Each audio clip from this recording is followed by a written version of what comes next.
Bradesco. Entre nós, você vem primeiro. Boa noite. Boa noite. 2 homens foram presos suspeitos de vender armas por meio de redes sociais. Um esquema criminoso que escancara o absurdo: o acesso fácil a armamentos com apenas um clique. Olha, são modelos variados de revólveres e pistolas que chegavam a ser oferecidos por até R$10 mil. Numa ação coordenada, policiais entram na casa e surpreendem um dos suspeitos, alvo de mandado de prisão. Ele não reage. Davi Satin e Diego Tavares de Pino foram detidos, mas um terceiro suspeito está foragido. Segundo a investigação, o comércio de armas era feito nas redes sociais. Em grupos fechados, a quadrilha divulgava e negociava revólveres e pistolas de diversos calibres, que tinham inclusive uma tabela de preços. Parte das negociações é feita em aplicativos de mensagens. Os suspeitos compartilham fotos e vídeos dos produtos. Nessa conversa, um dos presos manda fotos das armas e quanto custaria cada. O modelo 9mm, R$10 mil. Um revólver cromado, R$9 mil. E uma pistola calibre 635, R$3.800. Neste vídeo, uma arma é oferecida. Tá zeradinha, mano.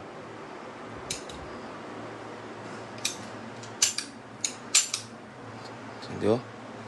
Ó, tem 2 pentes, certo? Após receber o vídeo, o homem critica a qualidade da pistola e o preço de R$6 mil.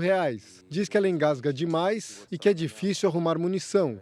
São armas que são negociadas, vendidas, alugadas para quadrilhas utilizarem na prática de outros crimes, de roubos, homicídios, mas normalmente no roubo. Segundo dados do Ministério da Justiça, entre janeiro e abril foram apreendidas 35.186 armas de fogo no país.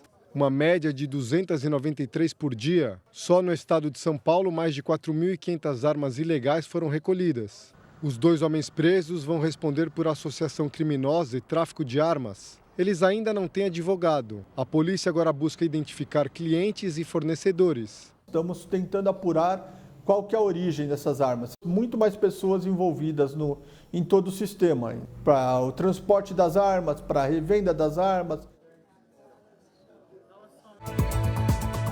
STF volta a julgar a responsabilidade das redes sociais por conteúdo publicado.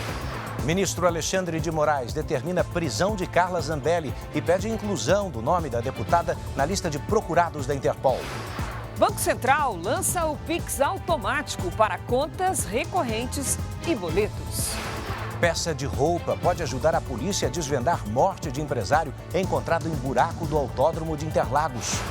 Já estão valendo as tarifas de 50% cobradas pelos Estados Unidos sobre aço e alumínio importados. Passageiros enfrentam longas filas e atraso na inspeção de bagagens no Aeroporto Internacional do Rio. Em Guayaquil, seleção brasileira de Ancelotti faz os últimos ajustes antes do duelo contra o Equador, vice-líder da tabela. Todo perfeito. A ver mañana.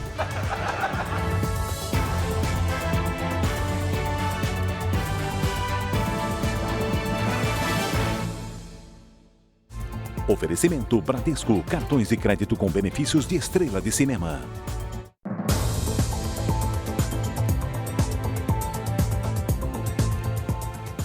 Estamos juntos para você saber que um cidadão turco que vive aqui no país está sendo investigado por participar de um esquema internacional de imigração ilegal. A quadrilha usava o Brasil como rota de passagem para levar estrangeiros até os Estados Unidos. Nestas imagens, os policiais federais aparecem minutos antes de prender o suspeito, ainda durante a madrugada. O turco morava na comunidade de Paraisópolis, em São Paulo. Na casa dele também foi encontrada uma arma falsa. Segundo as investigações, ele ajudava migrantes ilegais a seguir para o México e de lá cruzar a fronteira ilegalmente para os Estados Unidos. O delegado explica qual era o papel do estrangeiro na organização criminosa. Providenciar a logística, desde documentos falsos até mesmo recepcioná-los aqui, colocá-los em hotéis, providenciar o transporte, seja terrestre, seja aéreo. A polícia americana identificou e prendeu 8 pessoas que cruzaram a fronteira com a ajuda da quadrilha. Todas são de nacionalidade turca. mas ainda não se sabe quantos ilegais conseguiram, de fato, entrar nos Estados Unidos. O Brasil ele é usado como um ponto de parada, né? Então a pessoa sai do outro continente, chega aqui no Brasil e aguarda somente o momento para que possa sair também do país e seguir a travessia dele, que é a imigração ilegal. Uma segunda operação da PF apreendeu documentos e anotações de outro grupo em São Paulo. Os criminosos ainda recrutavam pessoas para se prostituírem na Europa. Nesse caso, ninguém foi preso. Eu chamo a sua atenção para esse caso que ocorreu em Belo Horizonte. Pelo menos 20 alunas denunciaram que tiveram fotos íntimas criadas com o uso de inteligência artificial e espalhadas na internet por colegas de escola. As imagens das adolescentes com idades entre 14 e 17 anos foram divulgadas nas redes sociais e em grupos de aplicativos de mensagens. São fotos retiradas dos perfis das vítimas, sem autorização e manipuladas com o uso da inteligência artificial. Meninas relataram que as fotos foram jogadas no IA, que deixaram elas completamente nuas. A gente fica bastante nervosa com essa situação e com medo de ser exposta. De acordo com as estudantes que estão no primeiro ano do ensino médio, os responsáveis são colegas que estudam na mesma escola particular em Belo Horizonte. Pelo menos 20 alunas afirmaram terem sido vítimas.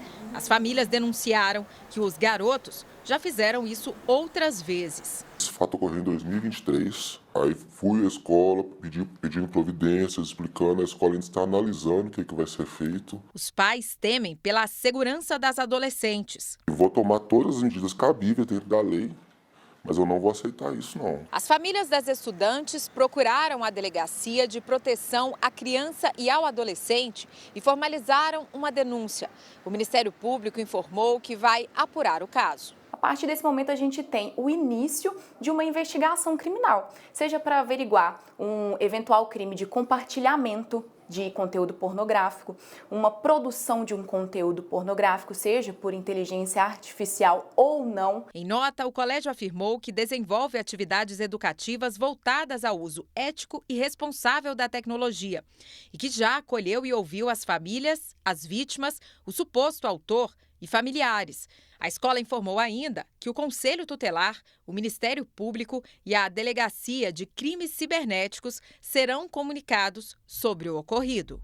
Agora imagine esperar até 5 horas na fila para ter a sua bagagem devolvida. A greve dos auditores fiscais da Receita Federal e a neblina causaram transtornos como esse aos passageiros dos 2 principais aeroportos do Rio de Janeiro. Olha, foi preciso ter paciência, viu? A operação padrão dos fiscais da Receita durou algumas horas.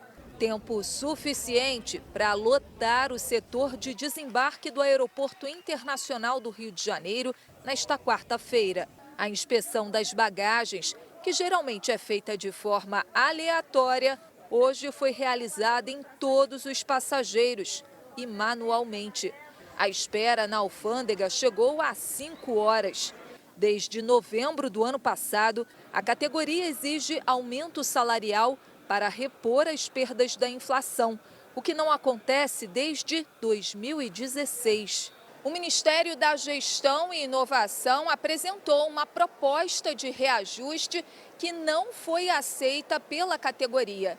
O Sindicato Nacional dos Auditores Fiscais aguarda uma nova data para retomar as negociações. Até lá, operações padrões, que seguem procedimentos com rigor excessivo, acontecem em outros aeroportos do país. Não temos, os auditores fiscais nem o sindicato, nenhuma intenção de causar impactos negativos para a economia, nem para a sociedade, nem para os viajantes. O verdadeiro objetivo é que isso, de alguma forma, repercuta junto ao governo e que o governo se sensibilize para a necessidade e para a urgência de encontrar uma solução. Além do aeroporto do Galeão, os passageiros enfrentaram problemas também no aeroporto Santos Dumont.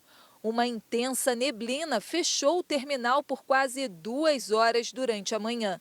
21 voos foram cancelados e 5 transferidos. A Receita Federal não se manifestou sobre a greve dos auditores fiscais. Tem novidade para o seu bolso. O Banco Central anunciou o Pix automático. É prático e rápido, Edu. A nova funcionalidade vai permitir o pagamento de contas recorrentes de forma agendada, gratuita e segura. Sobretudo para quem não tem conta em banco, ou melhor, para quem não tem cartão de crédito. A ferramenta começa a funcionar agora, no próximo dia 16. É com o Pix que o Sérgio paga quase tudo. Em qualquer lugar que você esteja, isso te ajuda. Pagamento de contas também, né? Restaurantes e alguma loja que você vai, não precisa usar mais um cheque aquele tempo todo. No ano passado, os brasileiros fizeram quase 64 bilhões de pagamentos via Pix, que movimentaram quase 27 trilhões de reais. Com a tecnologia em evolução, o Banco Central anunciou hoje em São Paulo uma nova funcionalidade do sistema, o Pix automático. O Pix é o dinheiro que tem a velocidade das pessoas hoje em dia, dos negócios hoje em dia, da informação hoje em dia. As operações vão funcionar como débitos automáticos. Vai ser possível cadastrar contas recorrentes, como água, luz, escola e academia, por exemplo. Com a autorização prévia do consumidor, o valor será transferido via Pix na data do vencimento, garantindo o pagamento da conta. O cliente deverá autorizar o pagamento e definir o valor máximo de cada cobrança. Nos dias anteriores, será notificado para conferir os dados. O serviço, que é de graça, pode ser cancelado a qualquer momento. Os consumidores, em abrir o app do banco, eles vão ter ali uma lista dos pagamentos recorrentes que estão por vir. Então, isso vai reduzir muito a inadimplência, né? Isso reduz pagamento de juros, de mora. O Pix automático poderá ainda ser usado na assinatura de serviços, que hoje só são contratados por quem usa cartão de crédito, e vai facilitar a forma de cobrança das empresas. O Sérgio diz que também vai aproveitar a nova ferramenta do Pix. Praticamente 90% das minhas contas corriqueiras, habituais, serão no Pix automático. Sabe aquela economia de 12 centavos por litro de combustível? Ainda não chegou na bomba, né, Edu? O Ministério de Minas e Energia pediu apoio aos órgãos federais para garantir que a redução do preço dos combustíveis anunciada pela Petrobras chegue de fato ao consumidor.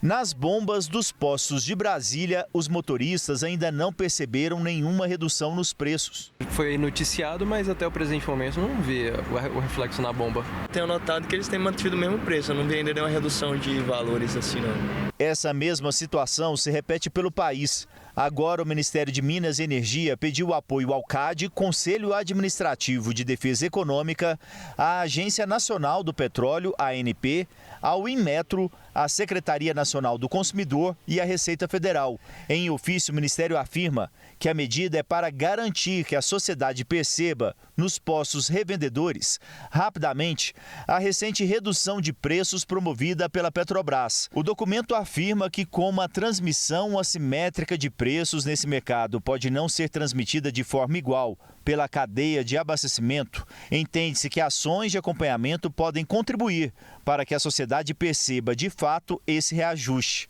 Procurado, o CAD disse que não comenta casos em andamento. Os demais órgãos não se manifestaram. A Petrobras diminuiu ontem o preço da gasolina nas refinarias em 5,6%, uma redução de 17 centavos por litro. Nas bombas, a Petrobras estima que a redução de preços deve ser de 12 centavos por litro. Os valores cobrados dos motoristas dependem dos estoques nos postos, dos impostos cobrados nos estados e da margem de lucro de revendedores. Um vendaval de apenas 2 minutos foi o suficiente para causar estragos em São Miguel do Oeste, interior de Santa Catarina. O vento forte destelhou casas, derrubou postes e arrastou parte de uma estrutura metálica que caiu sobre a fiação elétrica. Apesar do susto e dos prejuízos, ninguém ficou ferido. No fim da tarde, também houve registro de granizo aí na mesma região. A Defesa Civil segue em alerta para novos temporais até amanhã.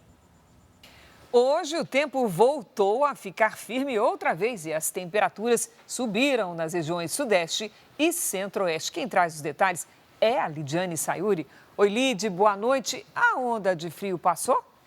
Oi, Cris. Olha, teremos só uma pequena trégua nas baixas temperaturas e a chuva segue concentrada nos extremos do país. Boa noite para você, Edu. Boa noite.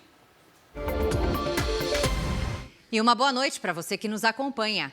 No início da próxima semana, uma nova onda de frio deve atuar sobre o Brasil. É a segunda deste ano. Dessa vez, o frio não deve ser tão intenso quanto o último. Ainda assim, a queda na temperatura será sentida em boa parte do Sudeste, no Paraná e em Mato Grosso do Sul.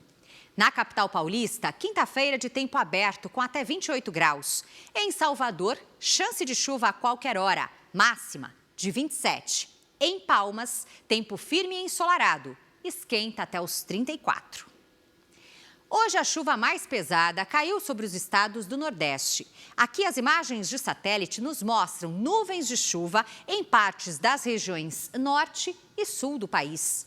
Amanhã, o avanço de uma nova frente fria coloca os estados do Sul na rota dos temporais, com risco de ventania, raios e até granizo. Entre o interior do Paraná e o norte do Rio Grande do Sul, aumentam as chances de transtornos. No litoral do Nordeste, a umidade vinda do oceano forma as instabilidades. Nesta quinta tarde, faz até 23 graus em Curitiba, 28 em Belo Horizonte, calor de 33 em Teresina e até 32 graus em Cuiabá e em Porto Velho. Momento de interatividade. A Dora é de Tijucas, Santa Catarina. Oi, Dora. Os próximos dias serão marcados por tempo instável. Quinta com alerta para temporais. Na sexta e no sábado, o céu segue encoberto e chove a qualquer hora. As máximas ficam entre 19 e 20 graus. O Rui é de Macharanguape, no Rio Grande do Norte. Bem-vindo, Rui. Tem alerta de chuva forte nesta quinta. Entre sexta e sábado, o sol aparece, mas ainda pode chover. As máximas não variam tanto, ficam entre 28 e 29 graus. Quer saber como vai ficar o tempo na sua cidade? Então poste nas redes sociais com a hashtag você no JR. Cris, Edu. Obrigado, Lid. E você vai ver a seguir: polícia prende em São Paulo integrante de facção criminosa que tinha fugido da Bahia. E também, ministro Alexandre de Moraes determina a prisão de Carla Zambelli. Deputada condenada pelo STF pode ser extraditada da Itália para o Brasil, mesmo com dupla cidadania.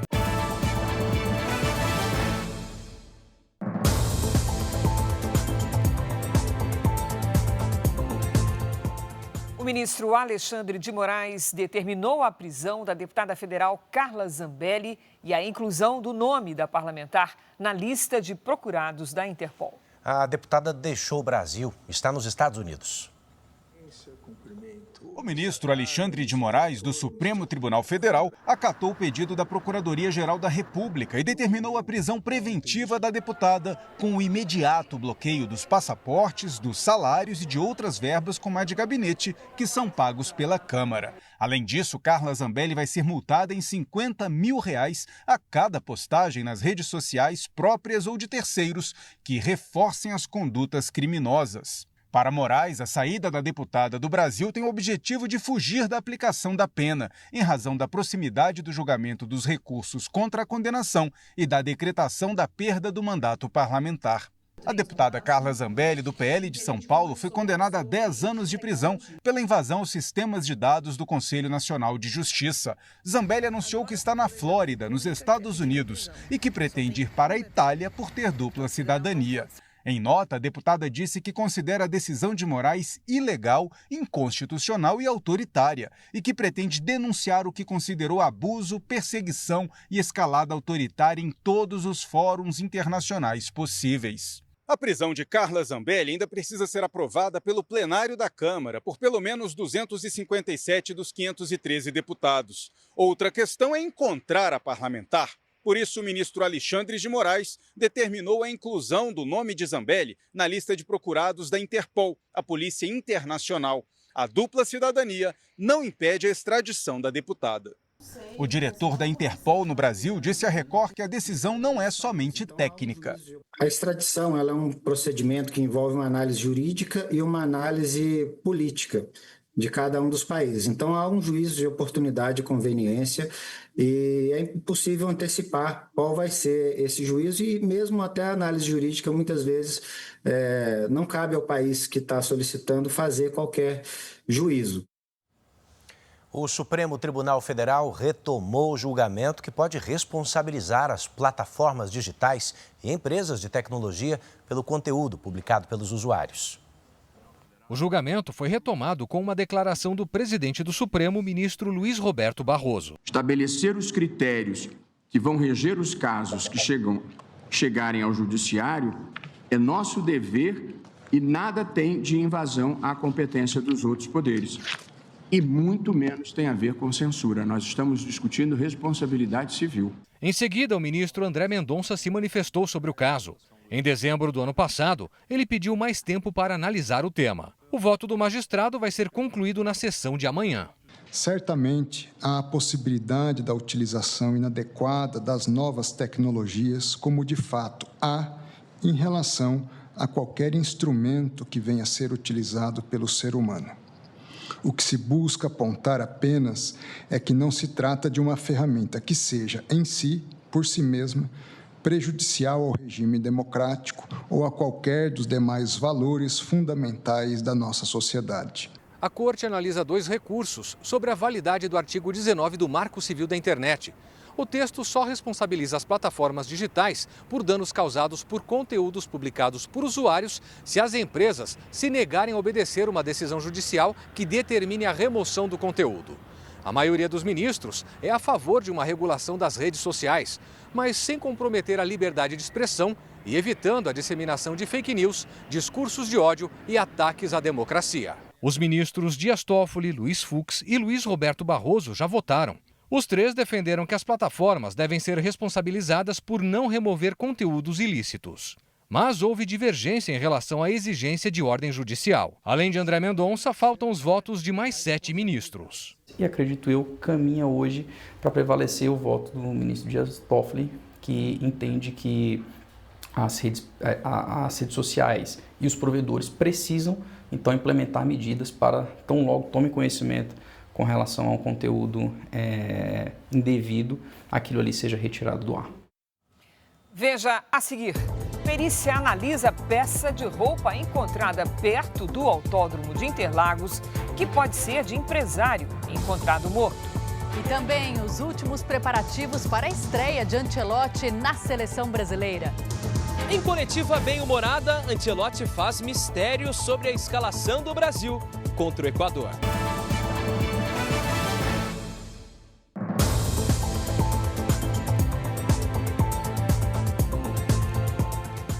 O corpo do empresário Adalberto Júnior foi enterrado em Santana de Parnaíba, na Grande São Paulo. Ele foi encontrado morto numa área em obras no Autódromo de Interlagos. Uma peça de roupa achada numa lixeira pode ajudar a polícia a desvendar a morte do empresário.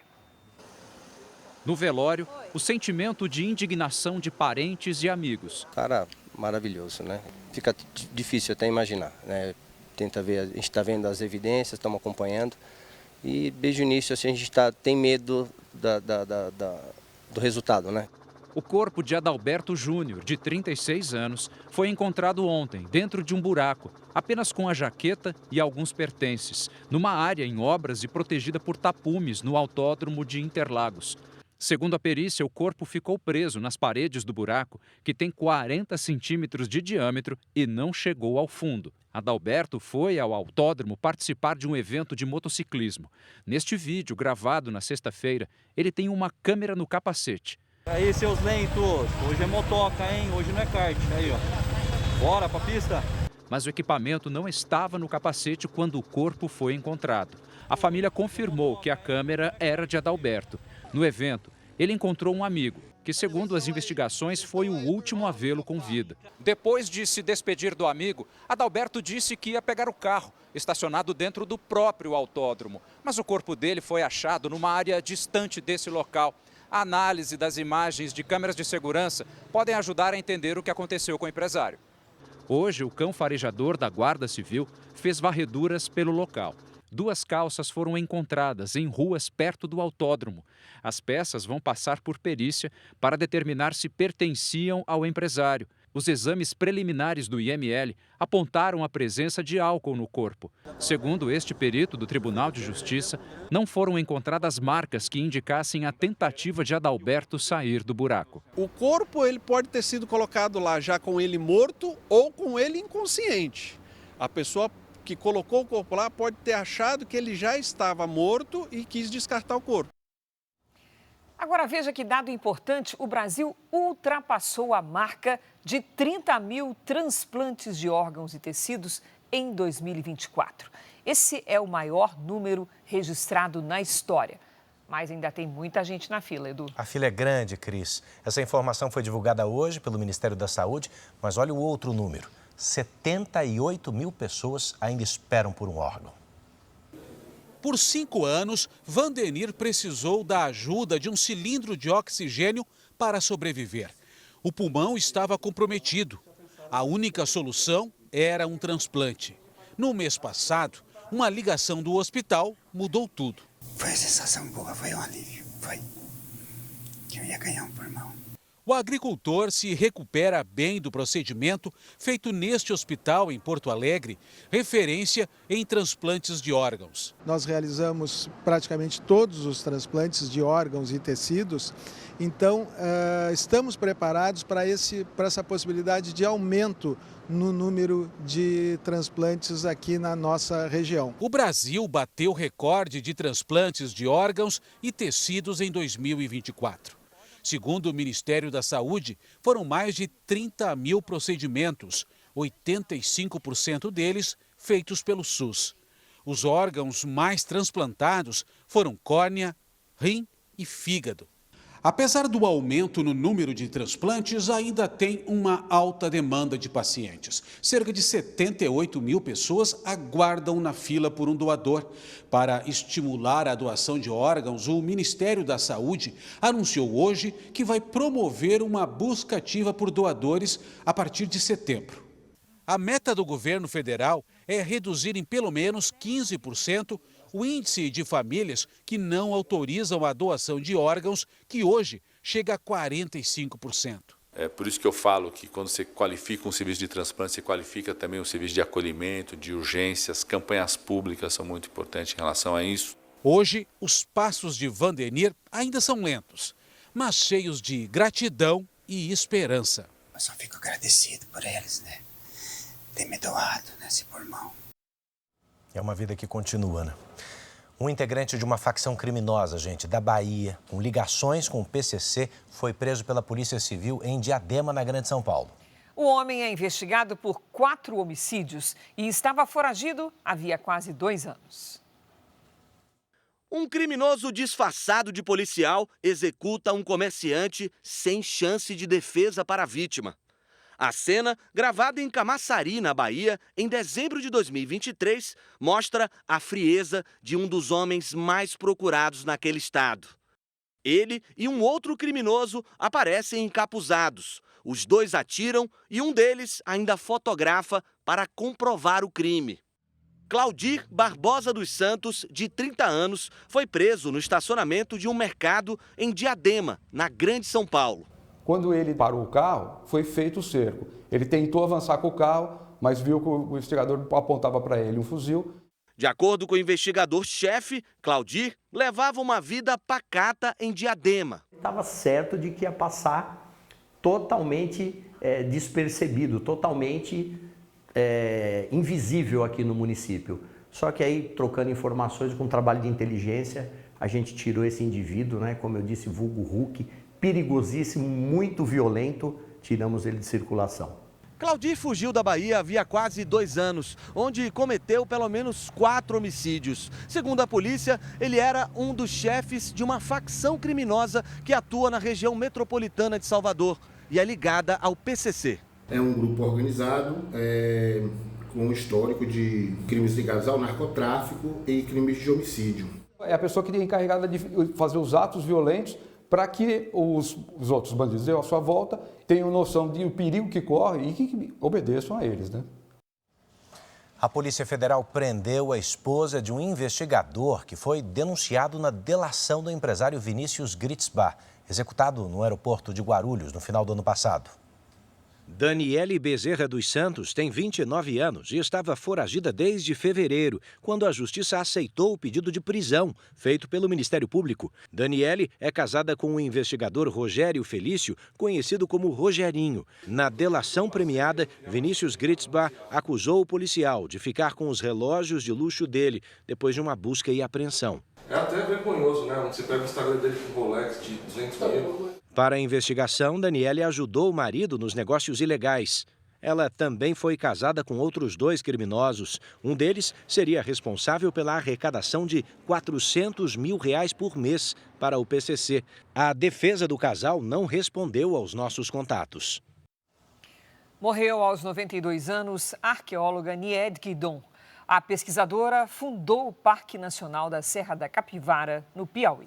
O local guarda pinturas pré-históricas e revolucionou o entendimento sobre a ocupação de seres humanos nas Américas. Nas paredes da Serra da Capivara, no sudoeste do Piauí, centenas de pinturas rupestres datadas de 30 mil anos atrás. O parque tem mais de 1.300 sítios arqueológicos e é considerado patrimônio cultural da humanidade graças ao trabalho da arqueóloga Nied Guidon, que na década de 70 liderou uma equipe que revelou os desenhos pré-históricos. Nied nasceu em Jaú, no interior paulista, filha de pai francês e mãe brasileira. Estudou História na USP e Arqueologia em Paris. Ela morreu em casa aos 92 anos em São Raimundo Nonato, onde vivia, no Piauí. A causa não foi divulgada. A pesquisadora vai ser enterrada na mesma cidade amanhã. O presidente Lula lamentou a morte e reforçou que a atuação de Nied foi fundamental para levar ao mundo o conhecimento sobre as pinturas rupestres. Há 2 anos, o Jornal da Record esteve com a pesquisadora na Serra da Capivara. Fiz arqueologia em Paris, conhecia todas aquelas pinturas da França, né? Então eu vi que elas realmente tinham características de um povo desenvolvido que tinha feito aquelas pinturas. É o parque que é importante. A minha ação foi somente reconhecer essa importância. Na entrevista que fizemos em 2023, Nied Guidon me disse que ao descobrir as pinturas rupestres, logo percebeu a necessidade de construir uma estrutura que ajudasse a preservar a herança milenar de antigas civilizações. Era o embrião do Parque Nacional da Serra da Capivara, fruto da mente pioneira e visionária da arqueóloga. Ela também fundou o Museu do Homem Americano, que expôs mais de 40 anos de pesquisas do legado da arqueóloga Nied Guidon.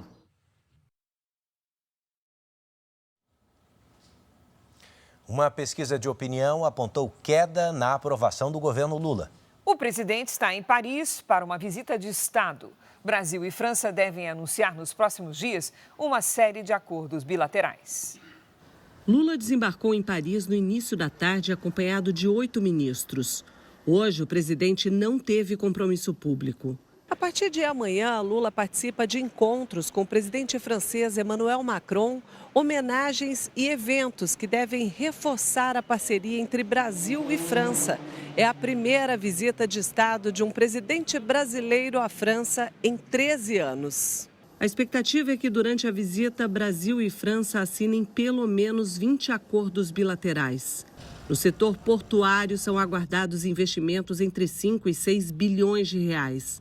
Também são esperadas novidades no setor aéreo. A gente espera ampliar o número de voos da França partindo para o Brasil e vamos também conversar com a Vinci, que é uma grande concessionária aeroportuária que tem interesse de ampliar investimentos nos aeroportos do Brasil. O ministro de Minas e Energia, Alexandre Silveira, confirmou uma reunião com a principal empresa francesa de tecnologia nuclear. Nós queremos discutir a continuidade de Angra 3. A Angra 3, especificamente, é uma obra que já tem uma sinergia muito grande com a Flamatron, que foi quem vendeu os equipamentos até agora utilizados naquela importante usina no Brasil. Hoje, uma nova pesquisa apontou queda da aprovação do governo Lula. Em janeiro, 49% dos entrevistados desaprovavam o governo. Em março, o percentual subiu para 56% e em maio passou para 57%. É o pior resultado da série histórica. Já os que aprovam o governo eram 47% em janeiro, 41% em março e 40% em maio. Foram ouvidas 2.004 pessoas entre os dias 29 de maio e 1º de junho. A margem de erro é de 2 pontos percentuais e o nível de confiança é de 95%. Depois de Paris, o presidente brasileiro participa da Cúpula dos Oceanos, em Nice, além de uma visita à sede da Interpol em Lyon.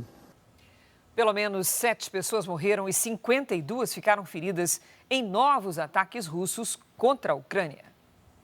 Kharkiv e Odessa foram os alvos do ataque. E o exército russo afirmou ter capturado mais uma vila na região de Sumy. Hoje foram divulgadas novas imagens do ataque contra bases militares russas. O vídeo mostra trechos inéditos dos drones explodindo aviões de guerra. A Ucrânia usou 117 drones orientados com sistemas de inteligência artificial. Hoje, o presidente dos Estados Unidos conversou com o presidente da Rússia por telefone. Donald Trump disse que Vladimir Putin prepara uma resposta ao ataque ucraniano com drones. A conversa entre Trump e Putin por telefone durou cerca de 1 hora e 15 minutos. Nas redes sociais, o presidente americano disse que um dos principais assuntos foi o ataque ucraniano contra mais de 40 aeronaves militares russas no último domingo. Segundo Trump, Putin disse com muita veemência que terá de responder ao ataque. O presidente americano ainda deixou claro que depois da conversa com o líder russo, não vê a paz na guerra da Ucrânia em um futuro próximo. O Kremlin classificou a conversa como positiva e produtiva. A Casa Branca segue negociando com outros países em busca de acordos tarifários. Donald Trump deu a entender nesta quarta-feira que as conversas com a China não avançaram. Trump reafirmou que gosta do presidente Xi Jinping, mas que tem sido muito difícil fazer um acordo tarifário com a China. O governo americano já confirmou que os dois líderes vão se encontrar em breve para negociar. Hoje, entrou em vigor o aumento nas tarifas sobre a importação de aço e alumínio. A taxa chegou a 50% e afeta diversos parceiros comerciais dos Estados Unidos, inclusive o Brasil. Também hoje, o Departamento de Educação disse que a Universidade de Colômbia não atende aos padrões de certificação do país. O governo americano declarou que a instituição de ensino não combate o antissemitismo. A população argentina passa por uma mudança de hábitos por causa da melhora da economia. E põe melhora nisso, né, Cris? O governo do presidente Javier Milei adotou uma série de medidas econômicas que repercutiram positivamente no consumo. É o que mostra agora a nova correspondente da Record na Argentina, Denise Odorici. Gabriela mora na Argentina há 5 anos e, apesar da alta dos preços, não pensa em deixar o país. Eu acredito que eu consigo ir movendo meus pauzinhos, né, para assim dizer, para continuar me mantendo aqui. A jovem diz que costumava fazer grandes compras mensais para fugir da enorme inflação. Agora, quem mora aqui prefere compras pequenas, 2 ou 3 vezes por semana, porque não há tanta variação de preço.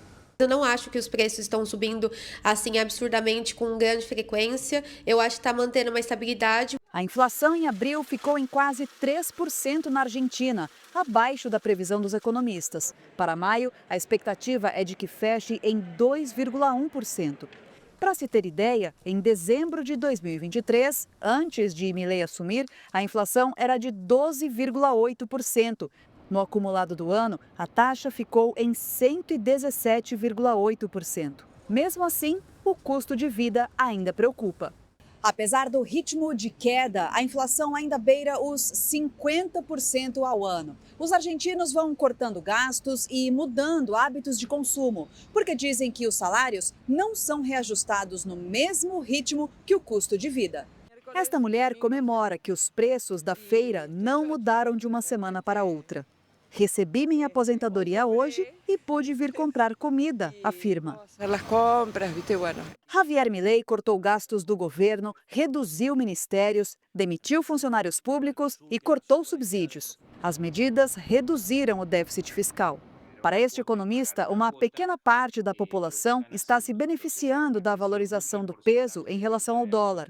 As vendas de carros e imóveis, por exemplo, estão aquecidas. Ele diz que a estabilização dos preços é uma ótima notícia, mas acrescenta que a recuperação econômica da Argentina só virá com a geração de empregos e a recomposição salarial, um processo que deve levar muitos anos. De recuperação. E é o seguinte, hein? Domingo agora tem estreia aqui na Record. É o programa Love e Dance, que vai unir corações ao som de boa música. Casais que nunca se viram encaram o desafio de uma apresentação no palco e, quem sabe, de um novo romance. Suspense, coreografias de tirar o fôlego, expectativa e, quem sabe, o início de grandes histórias de amor. Love Dance chega na tela da Record com todos os elementos de uma receita de sucesso. Sob o comando do casal Felipe Andreoli e Rafa Brites, a superprodução, que tem formato inédito no Brasil, vai dar uma ajudinha aos solteiros que estão à procura de alguém especial. Tudo vai acontecer nesse palco. Homens e mulheres que não se conhecem e não sabem nada um do outro terão pela frente 2 desafios: o de dançar juntos na frente de todo mundo e o de impressionar o parceiro ou a parceira. Para chegar e fazer bonito, cada participante vai enfrentar uma maratona de ensaios com os coreógrafos. O cuidado maior que a gente tem em roteirizar essa dança é fazer com que eles tenham um encontro que já traga uma linha de interesse, de curiosidade. Tem pessoas que nunca dançaram, tem pessoas que já têm experiência em dança. Então a gente está torcendo para que todas consigam, né, não só se conectar, lembrar da coreografia, dar um match e ainda sair feliz aqui para um próximo encontro, né? Não vai faltar torcida nem palpites. A atriz Marisa Hort completa o time de estrelas com a missão de ser comentarista da atração. Sempre ao lado de 2 convidados especiais e com aquele bom humor inconfundível. É uma emoção, gente! Comentarista fixa é fofoca, especulação. Gente, ele é gato, ele é linda também. Acho que ele vai gostar. Não, acho que ele não vai gostar. A gente fica falando da vida dos outros. Uma delícia. Love Dance estreia neste domingo, às 6 da tarde. A expectativa para a estreia está gigante aqui. A gente já participou de alguns ensaios, a gente já viu as pessoas dançando, a plateia aqui. Então isso cria uma expectativa, cria uma ansiedade, um friozinho na barriga. O Love Dance é sucesso garantido, é um programa para a família toda, para você sentar, fofocar da vida alheia. E a gente espera todos vocês aqui com a gente para se apaixonarem pelo programa como a gente está. É diversão garantida. Na Inglaterra, terminou o julgamento de Lucas Paquetá. O jogador foi denunciado por má conduta e manipulação em relação a apostas esportivas. Bom, se condenado, o brasileiro pode ser banido do futebol. A sentença será publicada em até 2 meses. O destino de Lucas Paquetá está nas mãos da Justiça da Inglaterra. De acordo com o jornal britânico The Guardian, o julgamento foi concluído, mas a decisão deve sair apenas dentro de 1 a 2 meses. Em maio do ano passado, Lucas Paquetá foi indiciado por supostamente ter recebido intencionalmente cartões amarelos em 4 partidas do campeonato inglês entre 2022 e 2023. Pelas investigações, 60 apostas teriam sido feitas da ilha de Paquetá, localizada a 15 quilômetros do centro do Rio de Janeiro, onde moram parentes e amigos do jogador. Lucas Paquetá responde por má conduta e manipulação em relação a apostas esportivas. Desde que foi denunciado, o atleta sempre negou as acusações. Para especialistas em direito desportivo, uma condenação pode representar o fim da carreira do jogador. De acordo com a gravidade da culpa, você tem a correspondência com a pena, que pode ser de suspensão, de multa ou até mesmo de eliminação do futebol. O meio-campo iniciou a carreira no Flamengo e logo chamou a atenção do futebol europeu. Hoje ele está no West Ham, da Inglaterra. Paquetá jogou a última Copa do Mundo, mas desde março não é convocado para a seleção. Ele é um excelente jogador. E por esses fatores ele acabou perdendo um contrato com o Manchester City, não está sendo convocado para a seleção. Tecnicamente também o rendimento dele caiu bastante. São influências que acabam prejudicando muito em relação à parte esportiva do jogador, que é um ótimo jogador. A seleção brasileira fez agora há pouco o último treino antes da partida contra o Equador.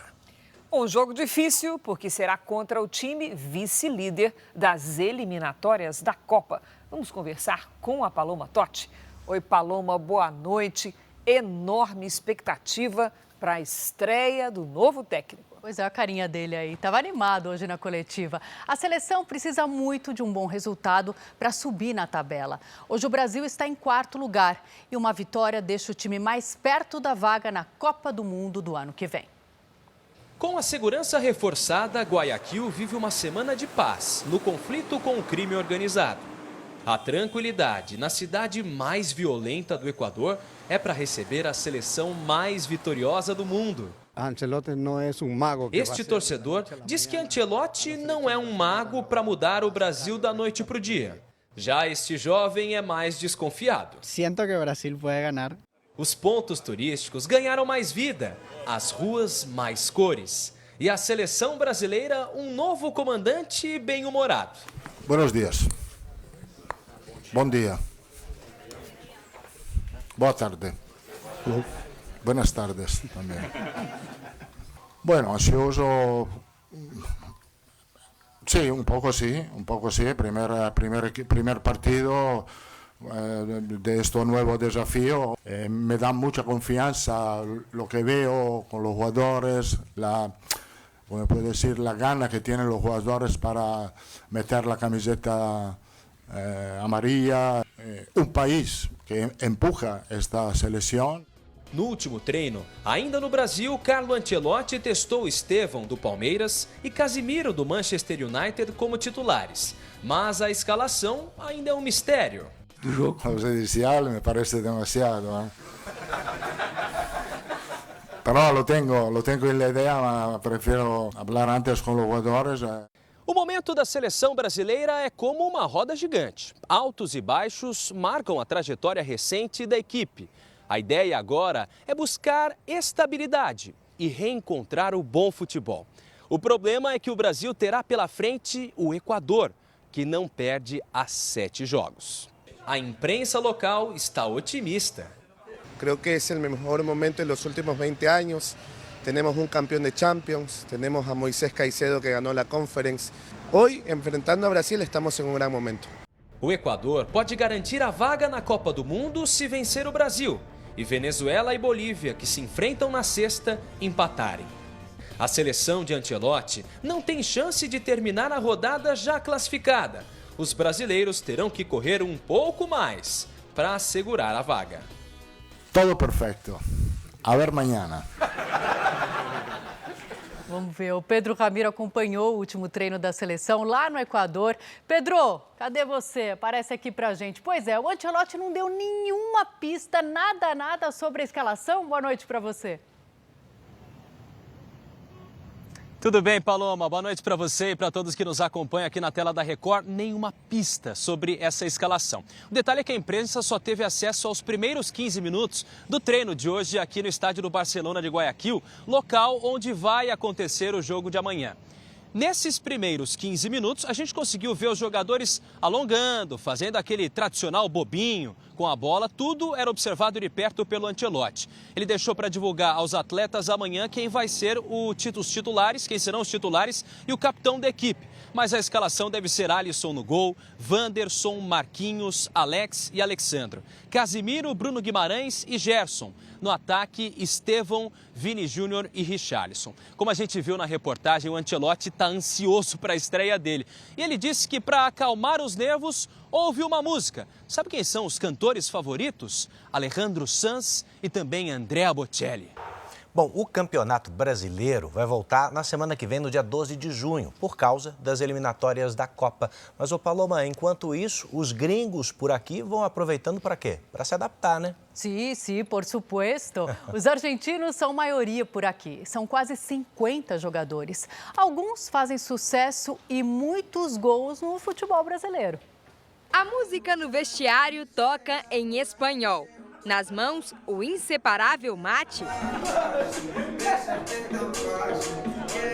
A adaptação ao futebol brasileiro não é fácil.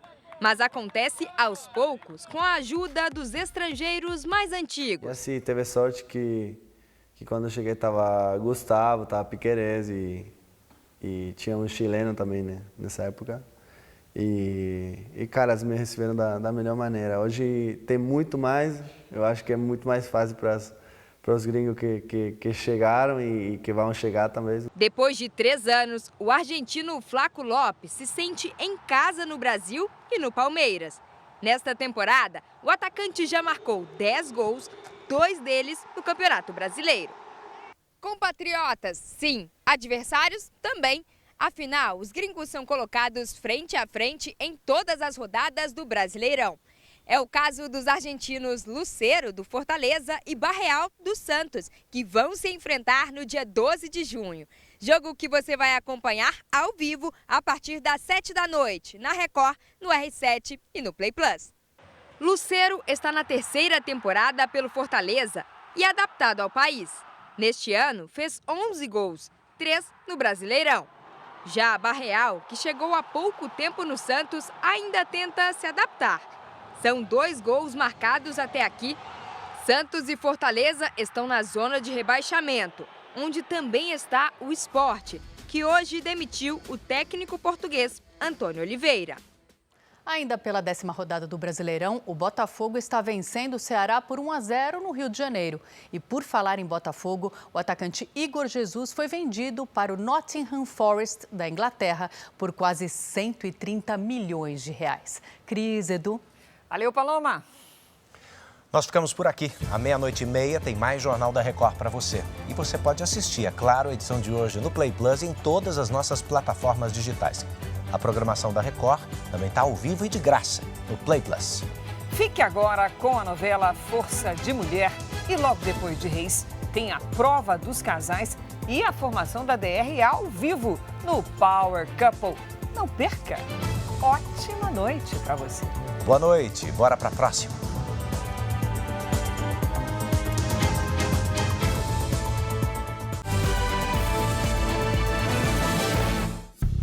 Bradesco, entre nós, você vem primeiro.